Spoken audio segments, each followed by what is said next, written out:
if and if or. Well, you should really like if and if or statements because they're easier ways to compare multiple logical statements without having to actually nest if statements. Instead of nesting the logical statements, you just throw an and in front if you want all of the logical statements to be true, or an or in front if you want one or more of the statements to be true. In the examples below, we compared two things, but really you could have many depending on the scenario. All right, so we need to remember two things. One, if you're testing for multiple logical statements to be true, then use and. And if you just need one of them to be true, we use or. So in this example, we are going to compare the same exact things, but we're going to use an if and for one and an if or for the other, and then compare our results. Okay, so in this case, it's saying if the thing sold is at least 100 and the preferred temperature is hot, then put both. Otherwise, we want to show a dash.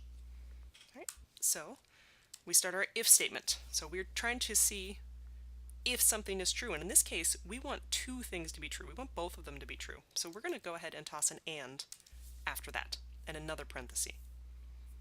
And this is the part where we put our logical statements. We could have 2, we could have 5, we could have 10. We just put each logical statement separated by a comma. That's it.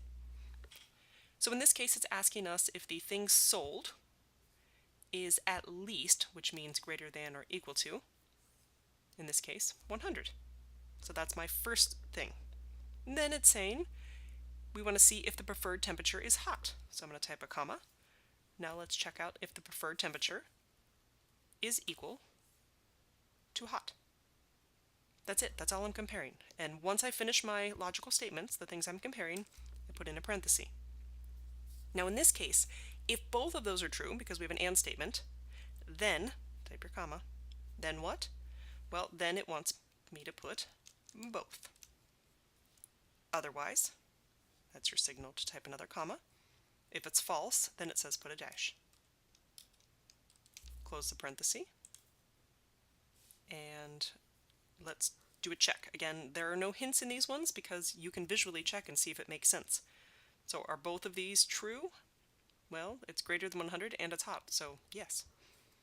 Now let's go ahead and do some referencing. In this case, the orange and red, or anything in columns B and C, are going to remain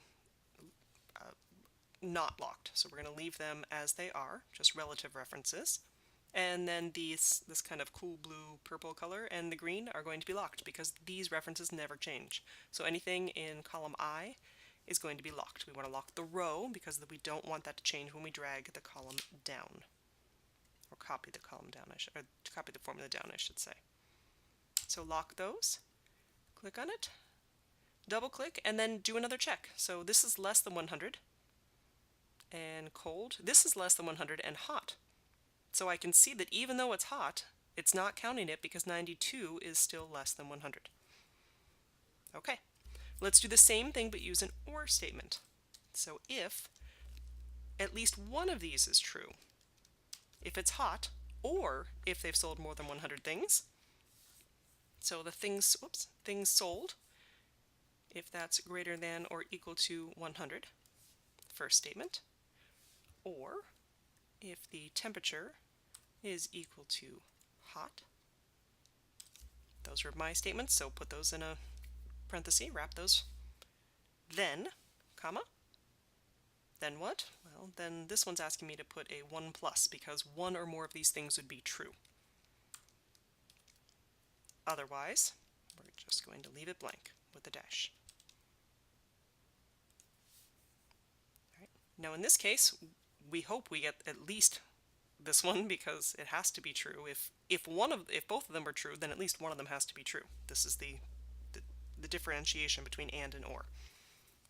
But before we copy that down, we want to make sure everything in column I, those are all of our references, those rows are locked. So lock the row numbers, copy it down, and then like I said before, check it, okay? Everything that, if both were true, then at least one of them has to be true. So everything that had a both should also have a 1 plus. But now, everything that has a hot should have a plus, a 1 plus, because that fulfills at least one of the statements. In addition to that, anything that's cold but has something greater than 100 should also have a plus. So that's why there's so many pluses in this column, 1 pluses.